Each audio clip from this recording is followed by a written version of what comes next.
Bienvenidos a la otra realidad. ¿Existen los fantasmas?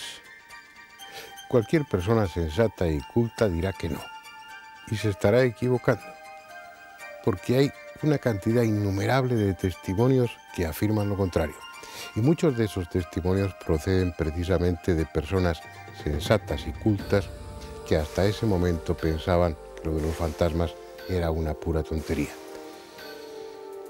Podemos decir que se trata de alucinaciones, de percepciones delirantes, de sugestión, y eso sin duda serviría para explicar muchos de los casos, pero no todos. Además, en este último siglo, cuando han entrado en juego las máquinas fotográficas o de cine o de vídeo, resulta que, aun no siendo muy proclives a la sugestión, también ellas captan en ocasiones la imagen de eso que llamamos fantasmas. La cuestión no es si existen o no, puesto que hay que dar crédito a muchos de esos testimonios, sino ¿qué son los fantasmas? ¿Son espíritus que vienen del otro mundo a reclamar algo de los vivos, aunque sea simplemente atención? ¿Son una especie de cáscara vacía, un residuo de energía que queda en la casa donde esa persona vivió? ¿Son algo que nosotros mismos fabricamos, que nuestro inconsciente, aglutinando de alguna manera energía, crea, individualiza en una imagen, en un espectro? No lo sé, pero espero que después del coloquio, aunque no demos respuesta tajante a esas preguntas, al menos sepamos un poco más respecto a los fantasmas, porque nuestros invitados han dedicado mucho tiempo de su vida a investigar ese tema. Y quién sabe, a lo mejor al final del programa alguno de ustedes vuelve la vista disimuladamente hacia atrás, pensando que quizá tenga una visita que no esperaba.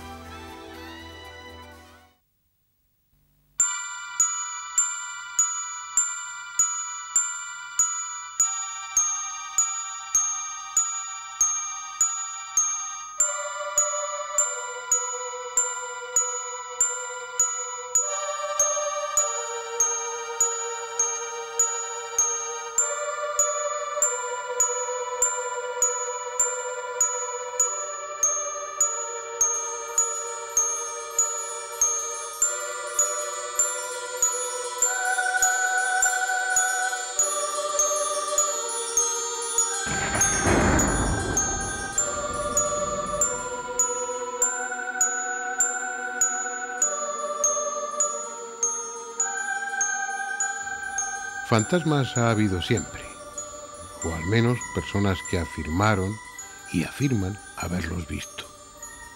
Algunos son tan clásicos y respetables como el que figura en el Antiguo Testamento, en el libro primero de Samuel. En el relato bíblico, el rey Saúl, inquieto por la próxima batalla contra el ejército de los filisteos, acude a la hechicera de Endor para que invoque al espíritu de Samuel y le diga lo que va a suceder. Al conjuro de la nigromante y ante el espanto de todos los presentes, el espectro de Samuel se presentó, anunciando de paso que el rey Saúl sería derrotado, como así sucedió.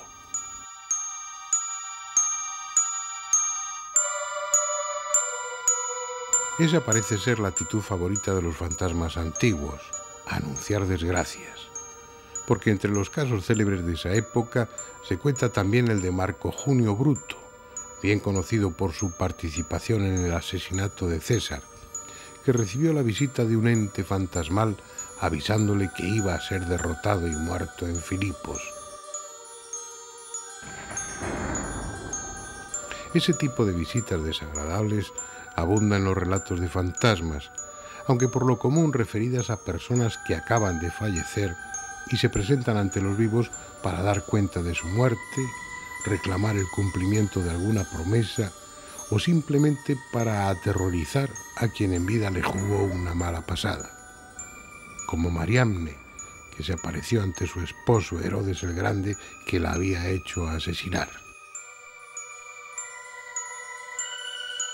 Sin dudar de la realidad de buena parte de los testimonios, lo cierto es que hay mucho de romanticismo en los relatos de seres espectrales. Por eso no es extraño que los ambientes sugestivos resulten más propicios para las apariciones de fantasmas y numerosos casos se relacionen con ruinas o castillos entre cuyos muros se vivieron acontecimientos dramáticos o sangrientos. En esa línea no faltan apariciones de personajes ilustres. El más famoso quizás sea la reina Isabel I de Inglaterra, cuyo fantasma ha sido visto recorriendo las estancias del Palacio de Richmond, donde murió en 1603 por numerosos testigos.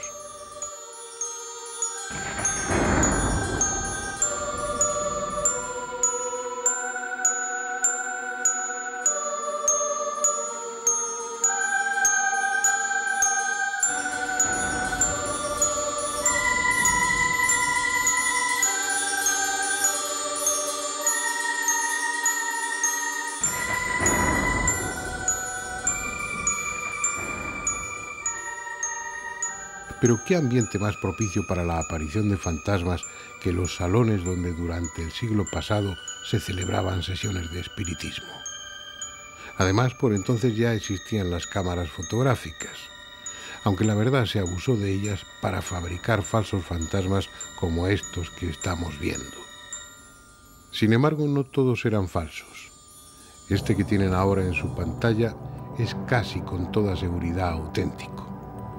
Se trata del fantasma de Katy King, un espíritu que se materializaba durante las sesiones de la medium Florence Cock, una de las más célebres de Inglaterra, la primera que consiguió materializar un cuerpo humano completo a la luz de entonces, la de gas. Lo que hace de este caso uno de los más interesantes en la historia del espiritismo es que las sesiones de las que proceden estas fotografías se celebraban bajo el control de Sir William Crookes, uno de los científicos ingleses más prestigiosos, que recibió el Premio Nobel de Química en 1907. Lo lógico es pensar que la medium Florence Cock y el fantasma de Katy King eran la misma persona, sobre todo si se tiene en cuenta el parecido entre ambas. Pero el propio científico certificó que no era así. Aunque parecidas, tenían notables diferencias y además él tuvo la oportunidad de verlas juntas durante una de las sesiones. Así pues, y mientras no se demuestre lo contrario, estas fotografías del fantasma de Katy King podemos considerarlas como auténticas. Entre ellas hay incluso dos en las que William Crookes aparece junto al espíritu materializado.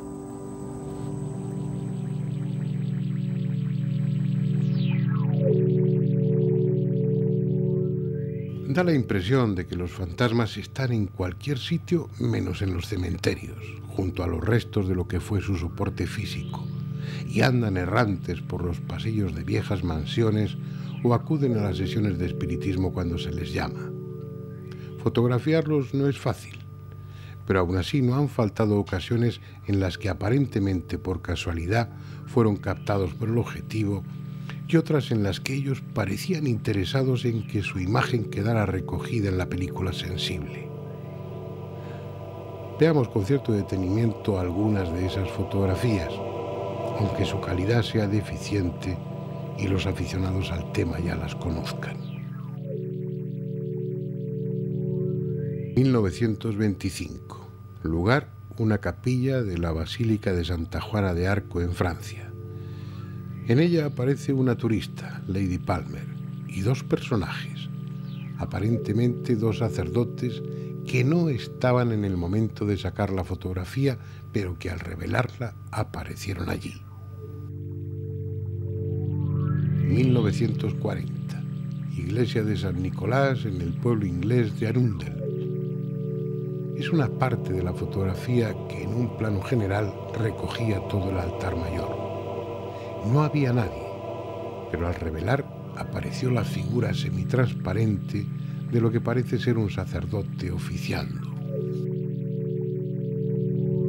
Esta es la Dama Parda de Rainham. Fue tomada en 1936. El fotógrafo sacó varias fotografías del interior de la mansión durante una visita turística.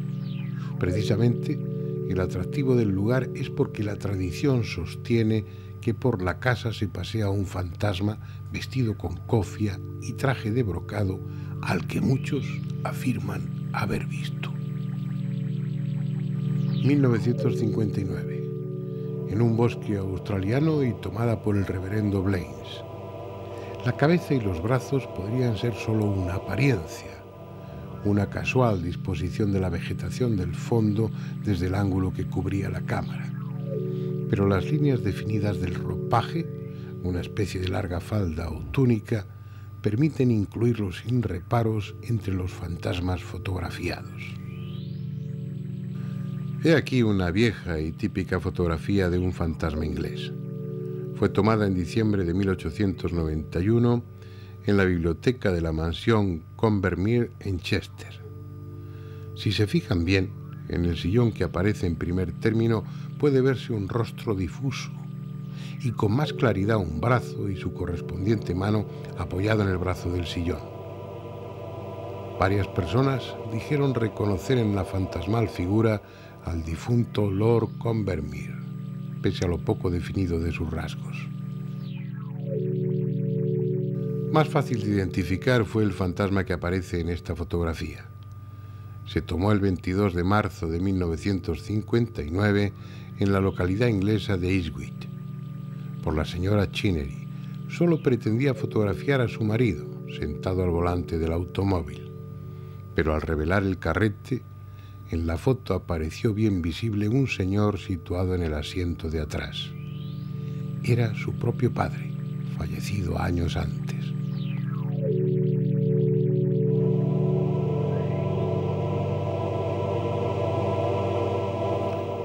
Y para finalizar con esta ronda de fotografías clásicas de fantasmas, veamos la que se tomó, como en otros casos, por un turista que visitaba una casa célebre. El turista, un sacerdote canadiense, el reverendo Hardy, y la casa King House, en Greenwich, Inglaterra. Apoyado en la barandilla, un fantasma a la vieja usanza, con sudario. Llama la atención la extraordinaria longitud de su brazo derecho.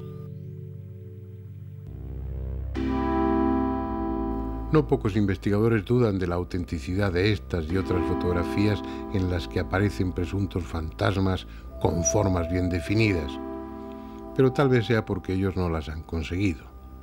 Aún quedan más, pero se las reservamos para la segunda parte.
El coloquio de hoy va a ser especialmente interesante, sobre todo para mí, entre otras cosas porque lo voy a compartir con tres invitadas y no con invitados, y tres atractivas mujeres que además tienen mucho que decir sobre el tema, mucha experiencia. Sol Blanco Soler, que ha investigado casos de poltergeist, montones, pertenece o forma parte, mejor dicho, del grupo del Padre Pilón, y no sé si has visto fantasmas, pero fotografiar fantasmas sí lo has hecho. Bueno, he fotografiado algo anormal, de ahí a que eso que yo capto o he captado sean fantasmas, habría que saberlo. Lo que en cualquier caso es un campo energético extraño. Luego entraremos en discusiones, ¿son fantasmas o qué cosa pueden ser? Clara Tauces, lo tuyo es la grafología, pero llevas investigando fenómenos de poltergeist y casas encantadas desde hace muchos años también, a pesar de lo joven que eres, ¿no? Bueno. ¿Has visto algún fantasma o no? No, yo ver lo que dice ver físicamente no he visto nada. ¿No? ¿No te da vergüenza? Pues sí, me gustaría poder decir que sí, que los he visto y tener la suerte, ¿no?, que ha tenido algunas otras personas, pero no. Hombre, lo que pasa es que lo normal, o lo habitual al menos, es que de existir los fantasmas no estén al alcance visual de todo el mundo. Hay que tener alguna capacidad especial o ser especialmente sensitivo. Inmaculada de Pablo, hola, sensitiva, evidente, que tú estás en mejor situación que nosotros para ver. ¿Has visto? Ahí tengo que aclarar una cosa. Ver como tal. He visto unas formas energéticas extrañas que podrían ser fantasmas, pero insisto en lo que ha dicho mi compañera, podrían ser fantasmas. Indudablemente hay unas fuerzas energéticas que son totalmente anormales. Bueno, vamos a ver quién rompe el fuego. La idea es que esto no sea un programa en el que yo hago preguntas, vosotras respondéis, sino que con toda tranquilidad y libertad pues intervengáis en el momento que os parezca oportuno y aparte de teorizar pues que vayáis ofreciendo, mejor dicho, vuestra experiencia a este respecto. Ya me habéis dicho en la introducción que no habéis visto fantasmas, que tú tienes dudas de, has visto cosas energéticas, que vaya usted a saber qué, Sol que ha sacado fotos de unas cosas extrañas, pero que bueno, que tampoco fantasmas, y a Clara ni la pregunto, porque ni has sacado las fotos, ni has visto tampoco fantasmas, los has sentido por lo menos. Alguna cosa he presenciado, pero no ver lo que se dice con los ojos físicamente no he visto nada, ¿no? Escuchar cosas, sí. El tema, lo que yo hacía en la introducción del programa, no en la del coloquio, es bueno, plantear aquí, yo pienso que los fantasmas existen. La cantidad de testimonios que hay, de gente que hasta ese momento era escéptica y sumamente racional, nada fantasiosa, el número, el volumen de ese tipo de testimonios es muy grande. Yo me fío de esas personas, pero no sé exactamente qué han visto. Ese sería el tema. Vamos a hablar de fantasmas por utilizar un término, pero no es que estemos aludiendo o que ello implique que se trate del espíritu de una persona, sino de algo que se ve, que no sabemos muy bien lo que es, porque acabamos de empezar el coloquio, pero al final estoy convencido de que sabremos... Menos todavía. Has cogido el espíritu del programa. Venga. Hombre, A ver, quizá, Fernando, lo que convenía puntualizar lo primero de todo es delimitar qué son fantasmas y qué no son fantasmas, porque no cualquier imagen que tú puedas ver implica que tenga que ser un fantasma. Es decir, un fantasma, al menos para la parapsicología, es una presencia de alguien que ya ha fallecido y que se hace visible ante ti, que hay una relación entre el testigo y el fantasma, es decir, que tú lo conoces, en definitiva, y que ese personaje viene a ti por una razón concreta. Hay otras experiencias, como pueden ser captar una proyección mental que puede también revestir la forma humana y no por eso esa persona estar muerta. Puede ser el resultado de un viaje astral que tú lo puedas percibir en un momento determinado.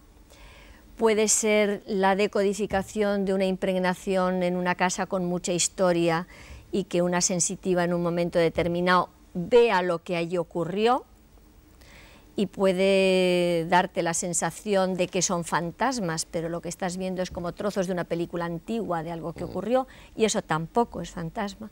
Por lo tanto, creo que por eso me gustaba, lo primero es clarificar. Pongámonos de acuerdo, vamos a llamar fantasma a una imagen, algo que se ve, ya entraremos si se puede tocar también o no, que puede ser de un vivo, puede ser de un muerto, puede ser lo que sea, pero que está ahí, fantasmas de vivos. Es que no es lo mismo un pues vivo entonces, ¿cómo lo llamamos? No, a lo que estoy yo de me acuerdo refiero, ¿qué con lo llamamos? Inmaculada. No Un es lo fantasma mismo. es siempre una persona fallecida. El fantasma como tal, estoy de acuerdo con Sol, es una persona que ha fallecido, o sea, podemos llamarlo fantasma, espíritu popularmente, espíritu. Entonces, a eso se le puede llamar fantasma, pero muchas veces hay proyecciones de fuerzas energéticas que desconocemos hasta incluso muchas veces su origen, que no son fantasmas, ni son ectoplasmas de personas fallecidas, ni figuras, son simplemente formas astrales, formas energéticas, una energía, pero eso no es un fantasma, es una forma energética. Si empezamos ya planteando esto, que me parece muy bien, habría que empezar a pensar si existe vida después del más allá, porque si... Habría que partir de la base de que sí existe vida desde el más allá para que esa vida pueda comunicarse o intentar comunicarse con nuestro plano, ¿no? Yo creo que sí hay vida detrás de esto. No, yo no digo que no la hay. Yo personalmente creo en ella. ¿no? Yo digo que habría que plantearse eso, o sea, habría que partir de la base de que sí hay vida después de la muerte, ¿no? Porque sí, claro. Es una premisa necesaria. Vamos a ver, mira, yo estoy sentado en mi casa por la noche, tomándome, no un café que me desvela, pero tomando... pues otra cosa, y de repente pues veo pasar una figura por delante de mí, no es nadie de la casa, además tiene esa consistencia así un tanto etérea tan... Puede ser un espectro. Sí. Bueno, ¿cómo llamo a eso? Espectro, justo.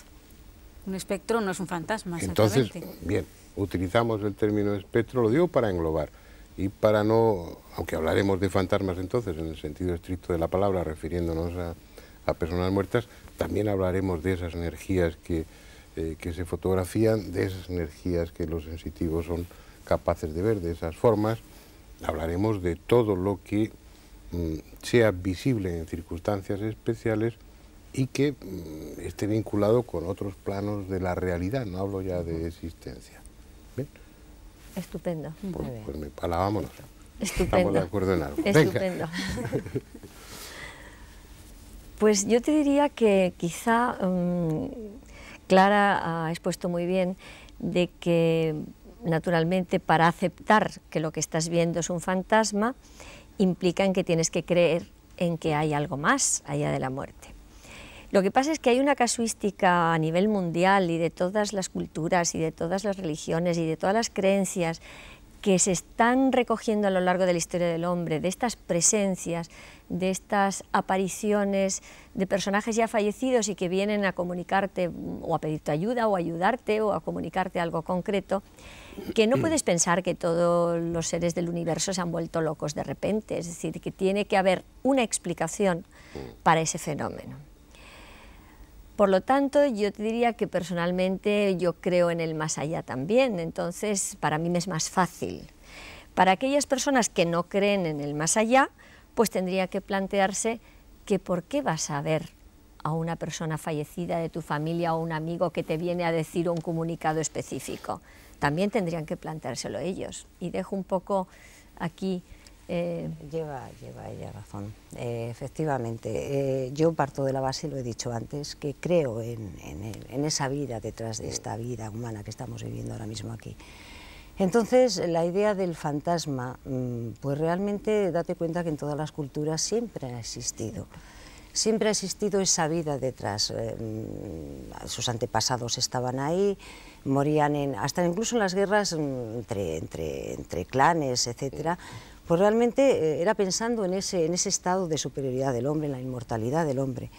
Y realmente es cierto, el hombre en sí como tal es inmortal, o sea, hay una parte material que indudablemente es la que va a morir, es el soporte material que nos sostiene, y el resto que va a continuar. Nuestras ideas, nuestras acciones y sobre todo el perispíritu, nuestra alma, nuestra energía. Somos energía y la energía no se destruye realmente, se transforma, eso es todo. Entonces seremos figuras transformadas, entonces que a veces pueden ser espectros. Pues sí, es una forma de vida, porque curiosamente un espectro yo creo que también es una forma de vida, tiene vida. En eso quizá Clara me pueda aclarar ese punto que a lo mejor no lo tengo. Vamos a ver, yo la imagen que tengo, no he visto ningún fantasma, los testimonios, algunos de los que he escuchado son de personas muy vinculadas a mí, incluso hablamos de apariciones de personas que yo he conocido en vida o de incluso de familiares, para todavía puntualizar más. No tengo duda respecto a esos testimonios, pero hay una coincidencia en ellos. Y es que ven ese espectro, esa imagen, haciendo algo que había hecho durante su vida, es decir, como si estuviera repitiendo mecánicamente uno de las muchas actividades que desarrollaba de una forma frecuente. Y a uno le queda la sensación, no hay una intencionalidad, no es que ese espectro, esa figura se dirija a la persona, algún caso sí, o de Juana Marín o algún otro de personas que conozco, pero no es que se dirija al espectador, al testigo, para decirle, oye, me hiciste la Pascua cuando estaba vivo y vengo aquí a atormentarte, o por qué no haces una novena a no sé quién, no. No, simplemente es como ver lo que comentábamos antes, un trozo de una película, una secuencia de una vieja película que por alguna circunstancia que ignoramos... Pero es que eso no es un fantasma, eso es un espectro, que es lo que decía Clara. Espectro no tiene por qué tener vinculación alguna con una persona que lo puede visionar o ver en ese momento. A lo mejor tiene más vinculación con el lugar en cuestión, y cualquiera que tenga alguna mínima capacidad extrasensorial puede percibir exactamente realizando una acción cotidiana, bajando una escalera o yendo hacia una biblioteca para coger un libro y desaparecer posteriormente, es decir, sin que repare para nada en nuestra presencia. Los testimonios clásicos en casas que ya son célebres son eso, ver a la duquesa no sé cuántos, al espectro que bueno, pasa por el pasillo, hace algo que hacía cuando estaba viva, sin más, ajena al espectador y sin sentirse que eso plantea una pregunta. ¿Pero eso qué es?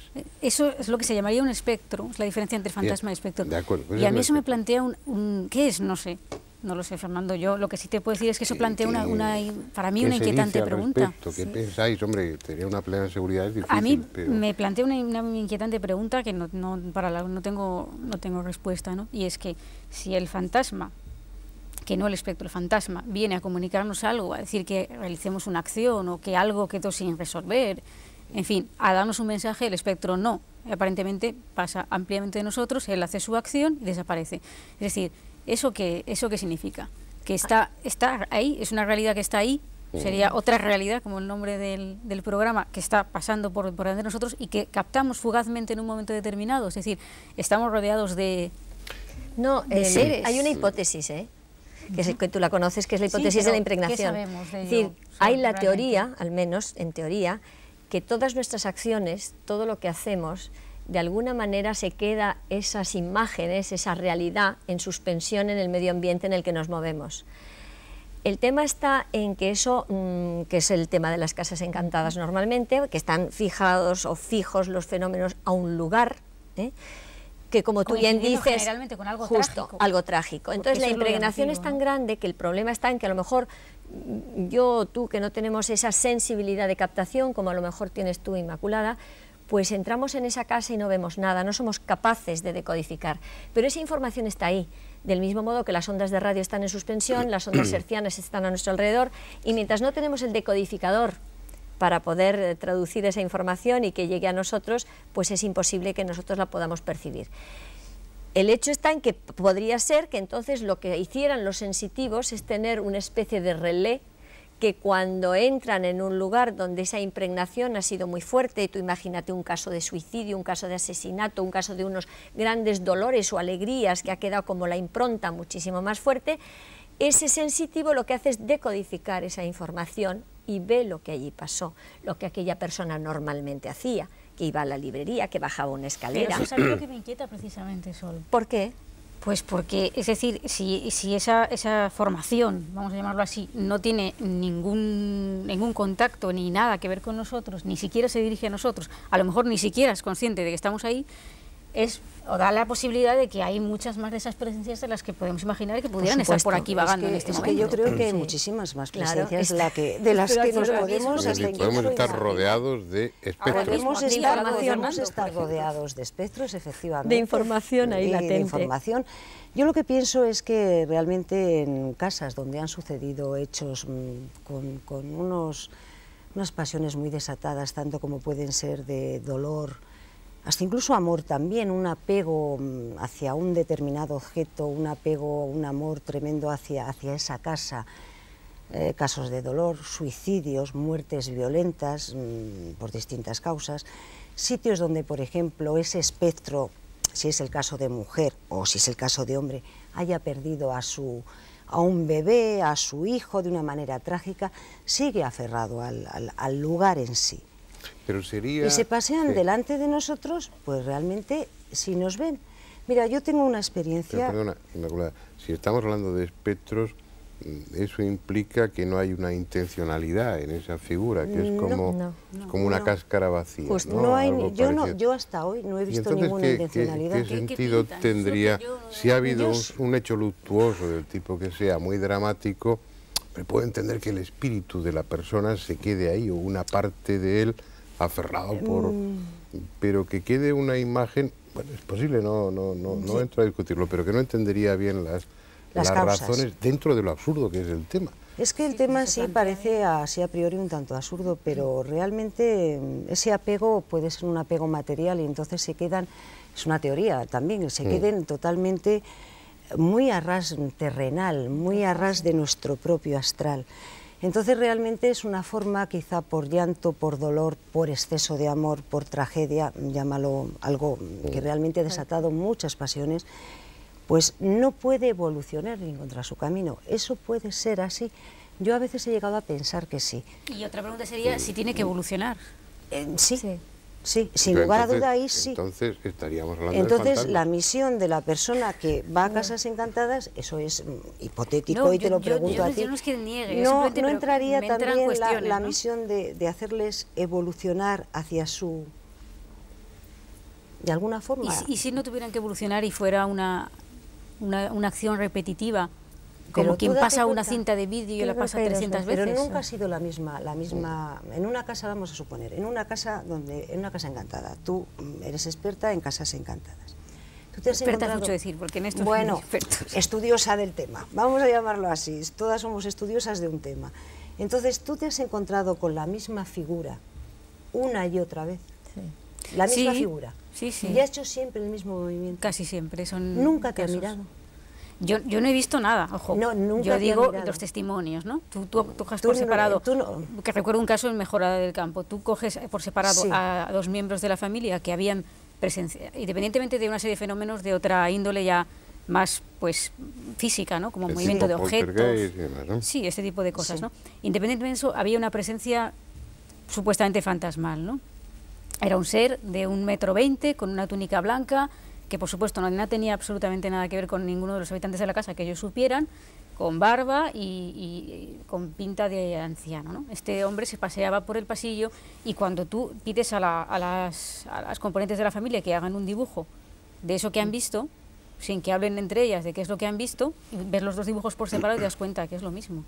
¿Y has hablado en algún momento que las prestó un mínimo de atención? No, simplemente pasaba por el pasillo y cumplía ese cometido absurdo, entre comillas, porque es darse un paseo por lo que digo, una especie de moviola, y si fuera una especie de que coloca una cinta de vídeo y no sabemos qué sentido, o sea, lo de la evolución, de acuerdo, es una teoría muy bonita. Es una teoría como otra cualquiera, no sé qué pensar. Claro, pero eso se podría justificar con lo que hablábamos antes del tema de la impregnación. Puede ser que ese personaje hubiera vivido en el lugar antes de que estuviera construida la casa, en ese lugar, hace un montón de años. Sí, es decir, ¿qué sentido tiene? Pues nosotros tuvimos un caso de un alquimista muy gracioso. Digo un alquimista muy gracioso porque nos llamaron a la casa pensando verdaderamente, porque el tema tenía todos los visos de ser un poltergeist, es decir, las lámparas de hierro se retorcían los brazos y tal, en las afueras de Madrid. Y ya el tema fue muy gordo porque una persona estaba cuidando a dos niños pequeños, uno como de unos 3 años y un bebé en un cochecito, y bueno, pues se fue a acostar al mayor, y cuando vino el bebé lo habían sacado de la cunita, del cochecito de resto, y lo habían sentado en el sofá. Imagínate la cara de la persona esta, porque el bebé ese no podía andar y quién lo había puesto ahí. Bueno, pues tardamos bastante tiempo en averiguar la historia, pero la historia era muy bonita. Parece ser que esta casa estaba construida encima de la casa que había pertenecido... bueno, a todo esto, el dueño de la casa, para un seguro que tenían que hacer de muebles, empieza a hacer fotos de los muebles, y al hacer la foto de un gran espejo que tenían allí, aparecen dos personajes, uno vestido un poco como D'Artagnan, es decir, de esa época, con las botas esas de media caña con boca ancha, y con su espadín, y luego una especie de monje. Entonces, cuando ya seguimos la investigación, Pues bueno, pues en una de estas comunicaciones mediúmnicas, bueno, pues supimos el nombre de este señor era el juez que había vivido en una casita en el lugar, te quiero decir que era de otra época totalmente diferente, que ese señor mayor era un alquimista que había contratado el juez y que vivía en una caseta al lado de la casa del señor, y que todos los días iba atravesando ese trocito de distancia entre la casa del juez y su laboratorio, pero curiosamente la casa de los señores actuales la habían construido en mitad de ese camino que esas personas estaban recorriendo todo el tiempo. Bueno, pues nos dijeron cómo se llamaban, nos dijeron el alquimista que había estudiado en Italia, cómo se llamaba perfectamente, que estaban muy contentos en el lugar, que seguían recorriendo... ¿Quién nos dijo esas cosas? Bueno, tú sabes que yo no, porque no soy sensitivo. Por favor, ojalá hubiera podido contactar directamente con el tema.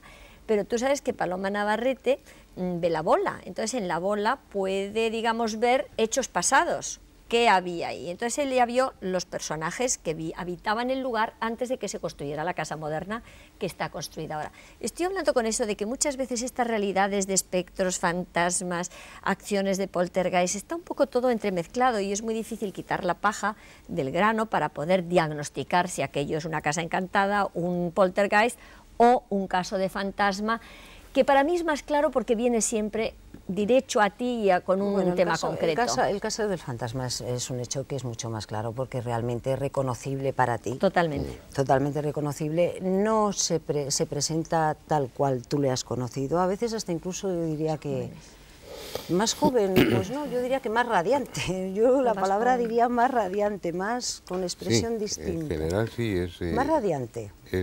Rejuvenecido, radiante, esa no sé. Descripción de verlo más...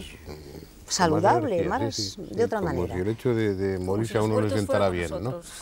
Como si los muertos fuéramos nosotros. No, pues como sí. si la muerte nos sentara bien, como el título de una película. Exactamente igual. Bueno, yo como... Mira, vamos a interrumpir un momentito para ir a publicidad. Vamos después a ver la segunda parte del documental y cuando volvamos al coloquio... Seguimos hablando. Seguimos el tema y sobre todo empezar a contar vuestra experiencia, no ya lo que hayáis visto, lo que tú hayas visto, lo que tú hayas fotografiado y los casos que conocéis, que bueno, que nos puedan transmitir un poco la realidad no, la realidad, lo que no sabemos es lo que hay detrás de esa realidad, pero la apariencia de esa realidad fantasmal.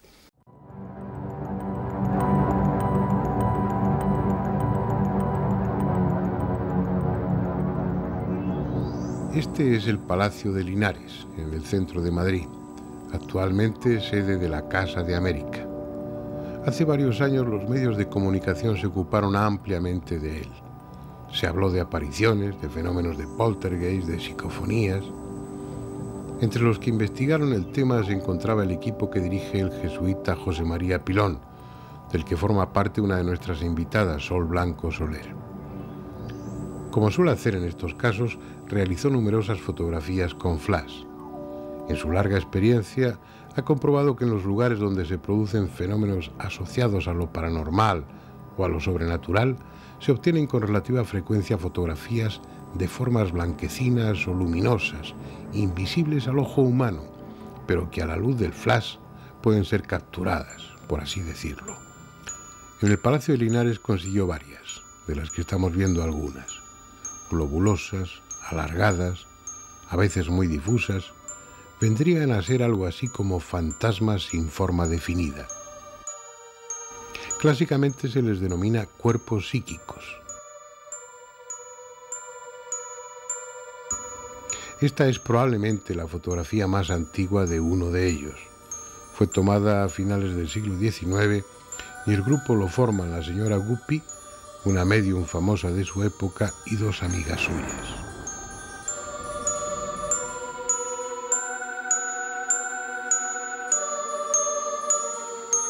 Y es que el alma, caso de existir, no tiene necesariamente que conservar la forma del cuerpo en que se alojaba. Eso parecen demostrar estas dos conocidas fotografías, tan deterioradas ya como impresionantes por las circunstancias en que se realizaron. Las tomó el doctor Baraduc en 1907 durante la muerte de su esposa Nadine. La primera, unos instantes antes del fallecimiento. la segunda 1 hora después. Para Baraduc se trataba sin duda del alma de su esposa desprendiéndose del cuerpo.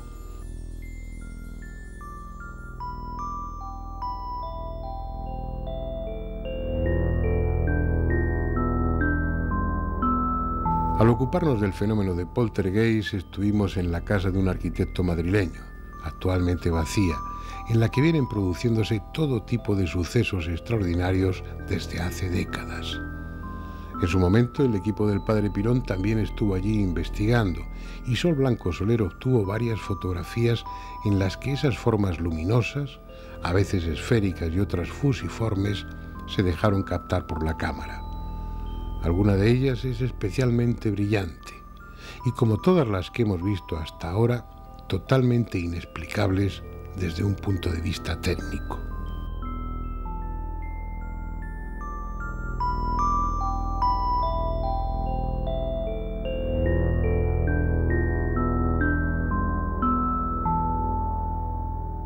Aunque menos aceptables para los escépticos, las fotografías de fantasmas típicos siguen siendo las más sugestivas. Estas pertenecen a una larga serie obtenida en la década de los 80 en Italia, en el Castello della Rota, cerca de Turín. Son fantasmas evanescentes, de cuencas vacías, supuestamente pertenecientes a monjes templarios muertos durante una epidemia. Quizá estén trucadas, pero coinciden con la descripción que hicieron numerosos testigos.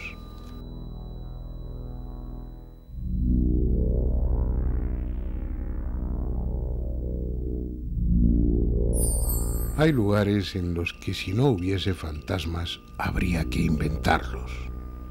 Lugares tan llenos de tragedia, de muerte y después de soledad, que han merecido con creces el nombre de malditos.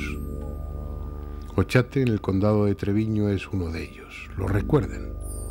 Solo queda la torre de la vieja iglesia, tan abandonada y desnuda en medio del paisaje, que es en sí misma la imagen de la desolación. Estuvimos aquí al principio, cuando hablábamos de las voces de los muertos, de las psicofonías. En esa torre se grabaron algunas. Supongo que también lo recuerdan. Una voz desde otro plano de la realidad llamaba a Pandora.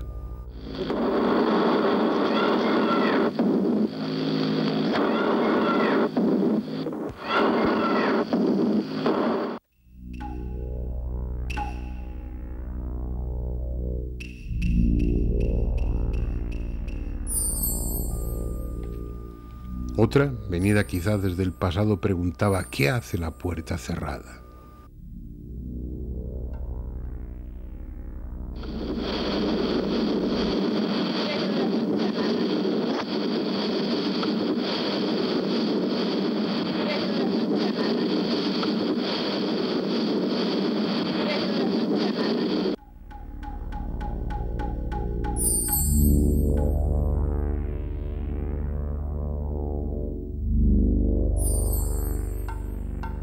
Muchos investigadores han venido en grupos para pasar la noche en Ochate y tomar nota de lo que sucedía. Algunos se echaron a correr y no volvieron a por sus cosas hasta la mañana siguiente. Pero salvo sus testimonios y varias psicofonías, no hay mucho más que mostrar a los curiosos. Tan solo una fotografía poco conocida, la de un pajar cercano a la torre y también abandonado. En su fachada, una vieja puerta rota por la que algunos aseguran haber visto un rostro. Esta es la fotografía. Si su televisor está bien ajustado de contraste, tal vez también vean el mismo rostro. Un efecto casual de luces y sombras, quizá. Puede que en definitiva los fantasmas sean solo eso. Aunque en la próxima y última fotografía que les voy a mostrar, la explicación posible no sea tan sencilla.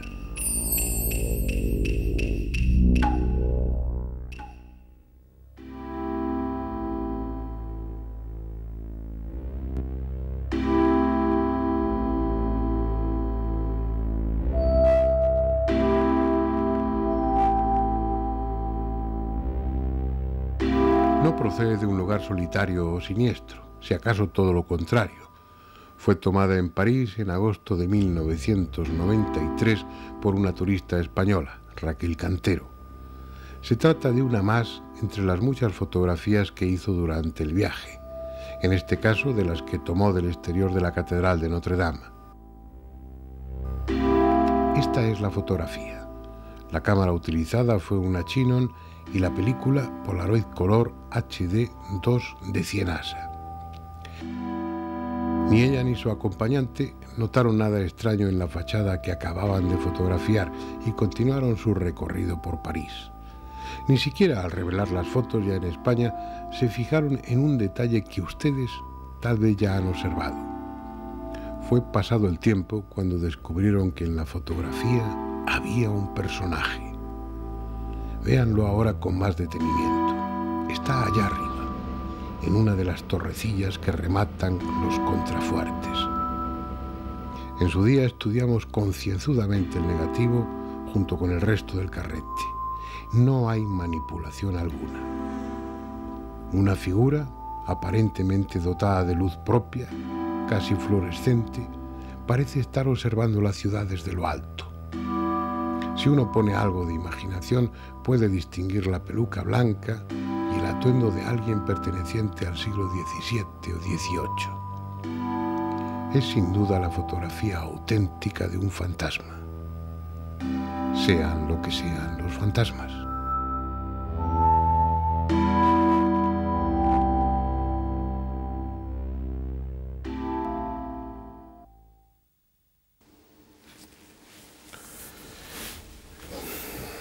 Antes de la publicidad y de ver la segunda parte del documental, Inmaculada, estabas hablando, ibas a decir algo. ¿Te acuerdas o ya no te acuerdas? Sí, sí, me acuerdo perfectamente. ¿Sí? Era con relación a los fantasmas, que se le veía muy radiante. Entonces yo como cosa anecdótica, y quizá la primera vez en mi vida que vi a un fantasma, pero entonces, pues la verdad es que yo no pensé en que era un fantasma, era mi abuelo y punto, ¿no?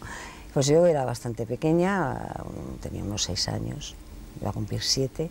Mi abuelo estaba en ese momento en el hospital muy grave con una cirrosis irreversible. Mi madre estaba yo sola en casa, había ido a verla al hospital, tampoco se podían imaginar que iba a ser tan rápido. Y bueno, pues yo estaba con mis nonis eran los gatos, tenía varios y los llamaba todos nonis. Entonces, la sensación de que algo estaba detrás de mí, me volví y vi a mi abuelo, pero tal cual. Sí recuerdo que le vi más joven, o sea, era más, no tan arrugado, murió con 70 y tantos años y era un hombre alto, bien parecido, pero me refiero que le vi luminoso, puede ser, yo es que no lo sé, quizá para una niña era algo luminoso, radiante. Y cuenta más detalles. Los gatos, pero... inmediatamente, los gatos tenían además, hay algo que sí recuerdo porque los nonis estos, que se llamaban nonis, tenían un miedo tremendo a mi abuelo, porque a mi abuelo los gatos no le gustaban nada. Yo en aquel entonces vivía en Soria, entonces era una casa de estas caserones grandes, en los cuales, pues claro, aunque era en Soria capital, pues había la célebre, pues que siempre había bichitos, ya de vez en cuando aparecía algún ratoncito que entraba por la gatera, cosas de este tipo, y siempre había gatos en casa. Pero mi abuelo los odiaba e iba detrás de ellos a pegarle. Los gatos lo que hicieron nada más, o sea, yo realmente la presencia, no voy a decir que la noté porque noté algo detrás de mí, fue porque uno de ellos bufó, y era uno que le castigaba tremendamente, o sea, con bastante crueldad, todo hay que decirlo. Bufó y entonces inmediatamente yo volví la vista hacia atrás. Él estaba, no como yo le vi cuando se le llevó la ambulancia, ni muchísimo menos, mal, en pijama, hecho polvo, no. Estaba con un traje que además es curioso porque ese traje estaba en el armario. Eso lo comprobé. Un traje, vestido normal, más joven, radiante, y sí habló. Ahora yo me fui a acercar y eso sí recuerdo que hizo un gesto como de no. No me dijo no, pero... ¿Puedes contar lo que te dijo o es algo...? Sí, no es nada privado, fue algo realmente muy simple. Supongo que algo entendible para una cría de aquella edad, que no iba a volver más, que él estaría siempre conmigo, pero que no me preocupara, que él estaba bien, se encontraba bien. ¿Le veías de cuerpo entero? Cuerpo entero. Mira, tal como te estoy viendo a ti, es lo que tú estás sentado y él estaba de pie. ¿Y cómo desapareció? Los pies, hablarme ahora de los pies con exactitud, pero yo creo recordar, son muchos años los que han pasado, pero creo recordar que tenía pies también, claro, sí, entero. ¿Y luego qué hizo? ¿Se alejó? ¿Se diluyó en el aire? Es como... ¿Cómo desapareció? Estaba y dejó de estar. Dejó de estar.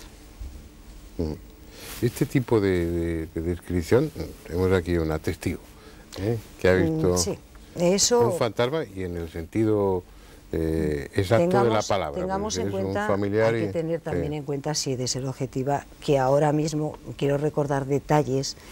Ya han pasado muchísimos años, o sea, ahora quiero ser más objetiva. Bueno, no tantos. Y no... No tantos años han pasado. ¿Para qué vamos a hablar de edad? Esas cosas no sé. Pero bastantes, yo diría que muchos. Y bueno, otro caso sí me sucedió, pero esta vez no lo vi así, no era real. Estaba en la televisión, puestecito él allí, en la televisión. ¿En la televisión? En la televisión. En la pantalla. En la pantalla de la televisión. Esto hace... ¿Y era alguien conocido para ti? Y tanto. Esta vez no fue agradable. Y muerto también. O sea, ¿Y te dijo algo? No. ¿O te hizo algún gesto o algo? Me llevaba haciendo la puñeta ya, ese fantasma, me llevaba haciendo la puñeta, vamos, lo que me estaba oyendo no creo que vuelva a hacérmela, pero vamos, llevaba así como 6 años o 7 haciéndome la puñeta. Entonces yo creí que el tema ya aprendí a convivir con ese lastre encima. Al decir que te hacía la puñeta, ¿te refieres a que provocaba a tu alrededor problemas de tipo poltergeist, ruidos, desplazamientos de objetos? Sí, pero no era yo solamente las que lo oía, sino que llegó a causar auténtico desbarajuste psicológico tanto a mi madre como a mi hija, que entonces tenía, pues no sé si eran 13 o 14 años, vamos, mi hija estaba aterrorizada, estaba habituada a todas estas cosas, pero una cosa es que la hablen y la cuenten historias y otra cosa es vivirlo en la propia carne de uno. Mi madre lo llevaba mejor, pero vamos, aquello fue muy desagradable. Y bueno, también fue estar y no estar, de repente apareció No, ahí te puedo decir una cosa, realmente yo apagué la pantalla de televisión porque en ese momento no me sentí, es curioso, preparada para lo que venía a continuación. La impresión que yo tuve es que esa forma iba a salir de la pantalla, fue algo durante una décima de segundo aterrador. Me levanté inmediatamente y desconecté. ¿Estaba sola en ese momento? No, había un testigo. Concretamente había un testigo que lo puede testificar. Sí, y conocía al muerto. O sea, le conocía muy de sobra. Ahora es una experiencia que le estaba comentando a Sol que quiero repetir, porque ahora sí me considero preparada para ver si sale de la pantalla. Ya es que es curiosidad. Ya ha pasado mucho tiempo. No puede volver. De vez en cuando hace unas ciertas... O sea, no, es que no... Está tranquilo, pero de vez en cuando pues hace alguna pequeña picija, pero no ya mala uva, sino picijas. Bueno, espero que me avises y con tiempo para poderlo filmar. Sí, te avisaré, en serio, porque es en primera fila. No, os avisaré. Pero bueno, partiendo del testimonio tuyo, lo que cuentan los testigos de fantasmas o de espectros, dependiendo... No, de fantasmas. De fantasmas. Es también de una forma similar. Hay coincidencias. Sí, ese verle más vital, más joven. Hay matizaciones. Yo quisiera comentar un caso un poco atípico. Es decir, sí es la misma, más o menos, el mismo perfil que está describiendo Inmaculada, pero con un detalle curioso, ¿no?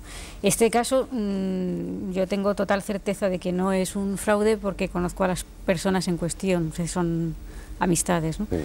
Y bueno, pues sucedió que la madre de una amiga la internaron en un hospital, estaba enferma y bueno, ella tiene 2 hijas y una hija más que tiene síndrome de Down, ¿no?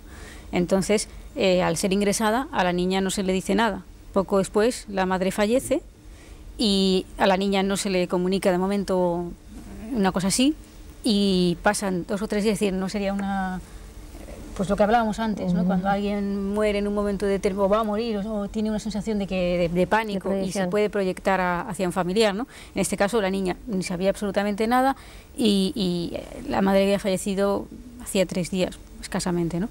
Entonces la niña por la noche ve a la madre ve a la madre que se acerca y le da un beso. Eso es lo que la niña cuenta sin saber que su madre ha muerto. Esto es un... Y sobre todo pasando el tamiz de que es una niña con síndrome de Down y que no tiene pues la malicia que en un momento determinado pudieran desencadenar ciertas personas que quisieran elucubrar una historia, ¿no? Pero en general las visiones de fantasmas tienen ese aspecto así... son más faceta etéreo, benevolente ¿no? o no, o a veces... No, benevolente sí, pero el sí, aspecto pero físico puede ir desde una perfección absoluta y que tú no te des cuenta de que son fantasmas hasta que no desaparezcan delante tuyo, súbitamente, físicamente, hasta unos mayores o menores grados de transparencia y de opacidad. En este caso era medio transparente. Por eso te digo. Pregunté lo de los pies por eso, porque en este caso no apreciaba. Yo creo más o menos luminosos, autoluminosos o opacos, te digo porque es que yo tengo mucha casuística recogida y unos te dicen, como hay varios casos en los que se dan cuenta que son fantasmas porque de repente se creen que es una persona viva y normal y resulta que se desaparecen. Eso es frecuente, ¿no? Pues mira, eso es más frecuente de lo que pensamos. Que el aspecto sea normal, que no normal sea y con las edades, sino... en este caso con la edad de más o menos que había muerto. Una señora que fue a recoger unos pendientes a una tienda y la niña esta me lo contaba de primera mano. Y esta señora fue a recoger los pendientes, le dijeron que no estaban y vuelva usted mañana porque todavía no están, y a las 2 horas llegan otras 2 señoras a por los pendientes. Y entonces la chica esta le dice, mira, que no, ya habéis venido a por los pendientes y he dicho que no estaban todavía. ¿Cómo que? Bueno, resulta, la que había entrado por los pendientes era la dueña de los pendientes, fallecida hacía un mes, y la que venía a recoger los pendientes, la actual dueña de los pendientes, era la hermana. Y claro, cuando a la hermana le dijeron que le describieron a la señora que había venido a recoger los pendientes el nombre, apellido que había dado, pues estaba alucinada, claro, porque la niña me confesaba que había sido una señora mayor totalmente creíble como persona. ¿Qué sentido tiene eso, Sol? Bueno, porque yo me pregunto mucho el misterio de los pendientes. Ahí no se presentaba a la familia, se presentaba a pues los ¿sabes lo que yo de una tienda sospecho? que no la conocían y... Pero ¿sabes lo que yo sospecho? Que parece ser que había bastante animadversión entre las dos hermanas, entre la fallecida y la otra. Y yo sospecho un poco por aquello de mal pensar de la señora fallecida, que a lo mejor no quería que los pendientes se los quedara su hermana, y dijo, voy a ver si me interpongo yo y me llevo los pendientes. Sol, por habrá muchas. Es decir, hombre, que claro, en este tema... Nada, claro, a mí se me ocurre otra posibilidad. A ver, cuéntame. Por ejemplo, cuando tú quieres llamar la atención sobre algo, pero sabes que a lo mejor tu presencia puede distorsionar emocionalmente a esa hermana en este caso, ¿no? Pues tú puedes llamar la atención y decir, estoy aquí, estoy bien, o decir, he estado aquí buscando unos pendientes, quiero que sepas que he estado, pero no me voy a mostrar delante de ti. Es una forma indirecta de confirmar a la otra persona. Para que... no, o de asustarla. Para no meterte un susto de muerte. O de asustarla. Otra posibilidad. O de asustarla. Pero vamos, son todo hipótesis, claro. Entonces la vieron perfectamente nítida.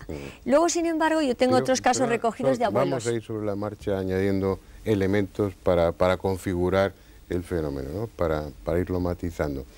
Eso da a entender que no es preciso una sensibilidad especial, no siempre. Es que el fantasma manda, ¿eh? No por eso digo, y que además no es una cuestión de necesidad tuya, sino de necesidad o deseo de él de manifestarse.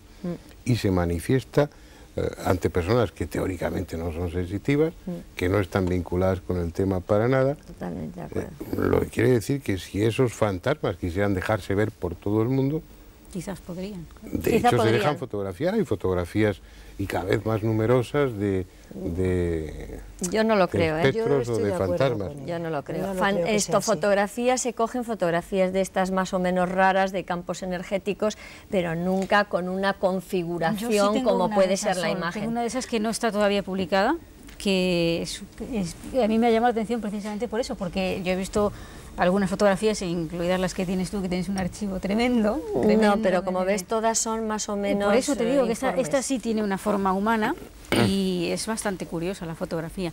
Se trata de el caso de una chica española que está en Estados Unidos y que está en un parque de temático, algo, pues detrás hay un barco, se ve un barco, está hecha con una cámara mala, es decir, una cámara esas compactas que el flash tampoco alcanza demasiado, ¿no?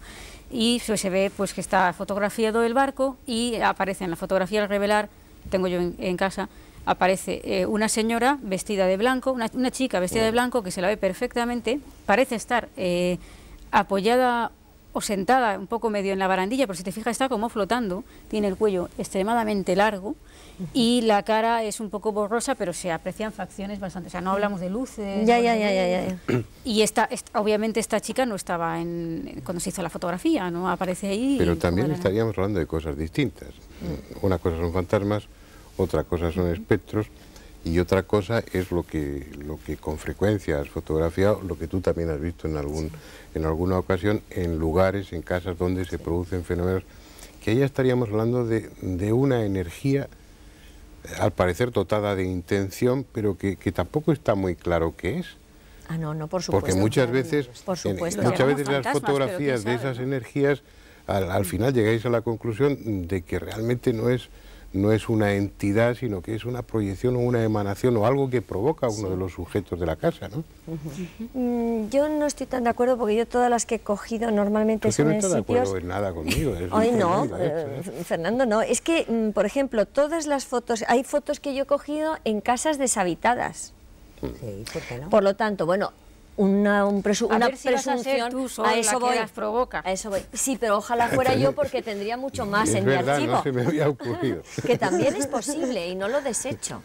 Pero yo no tengo ninguna sensibilidad, sería psicofotografía, entonces imagínate. Que cuando vais con el grupo, la única que tiene resultados raros, por así decirlo, eres tú. Bueno, pero soy yo la única que hace fotografías. Claro, pero ¿por qué las haces tú, las fotografías? Ah, porque se me adjudicó en un momento determinado en el equipo, que como yo era periodista, que me asignaron la fotografía, pero yo ni soy fotógrafa profesional ni nada, llevo los archivos y la fotografía por aquello de que tiene alguna relación con los archivos. Y me encontré con que la foto que iba a ser un soporte de archivo, pues se reveló como una posible apoyatura del tema paranormal. Y que son, bueno, en los documentales está, pero recordamos que son formas globulosas sí. O como una especie de líneas deslavazadas.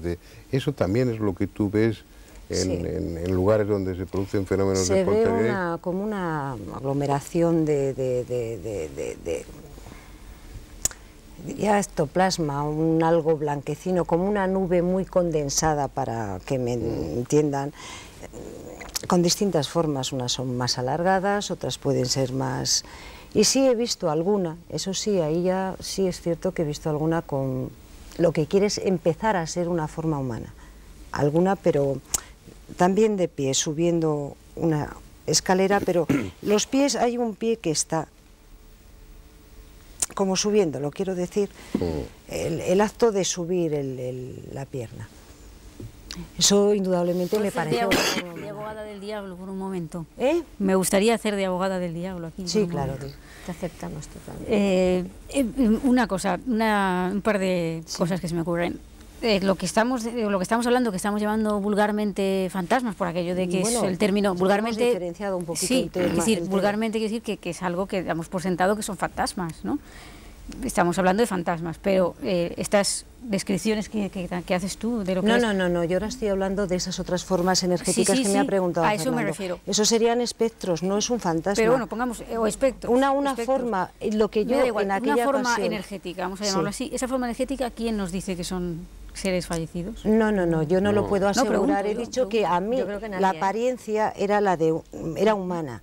Concretamente no digo el nombre, es en Madrid, en una casa de una persona bastante conocida, por eso no quiero decir el nombre. Ella dice que es su padre. Y a mí me parecía la forma que ella, desde luego, estaba muy claro que era humana. Si era su padre o no, mira, yo eso ya no lo sé. Lo que sí que sé es que él, o ese espectro, recorría siempre la casa y hacía siempre las mismas cosas, como coger un bastón, encender una luz y sentarse en su sillón de siempre, su sillón donde se sentaba habitualmente en vida. Y aquello tenía forma humana, eso era indudable. Ya. En la experiencia que tenéis, que como investigadoras, no hablo ya como testigos directos, sino recogiendo testimonios, que son ya bastantes años los que lleváis en ello, hay bastantes testimonios fiables, verosímiles, de gente que sería, por poner un ejemplo, un buen testigo para un tribunal, o para gente fiable que haya visto fantasmas. ¿O siempre os queda la duda de, bueno, hasta qué punto estará fabulando, hasta qué punto estará deformando la realidad? Hombre, te da más garantía si el fenómeno lo presencian varias personas. Cuando hay una sola persona de la familia, que es la única que lo ve, ahí ya tienes que estar alerta, porque la experiencia es ya tan subjetiva, tan únicamente subjetiva, que tienes que comprobarlo y investigarlo. Pero cuando son varios miembros de la familia los que simultáneamente tienen la experiencia, ya pones un poquito más de atención, porque entonces ya el fenómeno no es tanto subjetivo. Hombre, puede ser siempre por contagio psíquico, y tú también de eso sabes un rato. Pero que es curioso que haya como una intención clara de objetivar, no de despreciar, pero no de considerar como muy fiable lo subjetivo, y sin embargo todos los equipos que investigan con profesionalidad, por decirlo de alguna manera, porque no se cobra por ello ni nada parecido, pero que lo investigan seriamente, suele contar en el equipo con un sensitivo. Y no hay nada más subjetivo que la sensitividad. Y sin embargo, vamos, yo me fío totalmente cuando voy con Inmaculado, y pues aquí está o no está. Y cuando ves Paloma, exactamente igual. Igual, exactamente igual. Y resulta que además vaya a hacer las fotos donde ella dice, y es más probable que aparezcan ahí las fotos. Porque siempre la investigación tiene que ir por los dos caminos. Por el camino, digamos, racional, de mediciones, digamos, de interrogatorio, como hacer la hoja clínica o la historia clínica de un enfermo. Es lo mismo hacer la historia clínica o la historia que sirve para la investigación paranormal. Pero tiene también que ir el camino de lo sensitivo, es decir, la investigación psíquica, que se llama. Pero con todos los respetos, porque el sensitivo sería una herramienta o un instrumento, es decir, que su cerebro tiene, bueno, pues una capacidad para captar unas determinadas longitudes de onda, por hablar supuesto. De una forma... Igual que se llevan aparatos medidores, se llevan sensitivos. Se llevan a sensitivos, estoy de acuerdo, exactamente. ¿Cuál es la labor realmente del sensitivo? Claro. Es la aportación que podéis hacer vosotros con la sensibilidad que tenéis. Efectivamente. Y yo sí creo que hay testimonios lo suficientemente serios como para pensar que desde luego hay algo. Yo conozco unos cuantos. Yo también. Pero supongo que vosotras conoceréis muchos, muchos, porque lleváis muchos más años investigando, siendo muchísimo más jóvenes que yo, por supuesto, pero lleváis mucho tiempo dedicadas a investigar esto, y yo no. Yo sí creo que hay suficientes testimonios en los que... personas conocidas y con que no hablan de ello de social, forma... intelectual. Muchísimas, más de las que parece. Lo que sucede que ese tema... Lo silencian, quizás. Lo silencian, o si, por ejemplo... A Petit Comité te lo comentan, pero no quiere que se sepa que...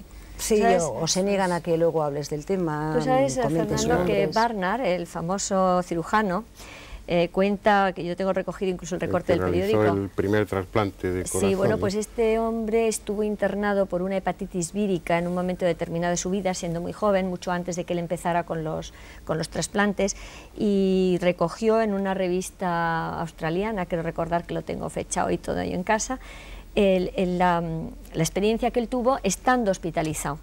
Es decir, una de las noches oyó murmullo en el pasillo, vio que le entraba por la puerta un ser etéreo, la describía perfectamente en su descripción, de una mujer con los ojos así, que se acercó a su cama, le cogió las manos, entonces él se asustó mucho, la empujó y salió flotando por la ventana.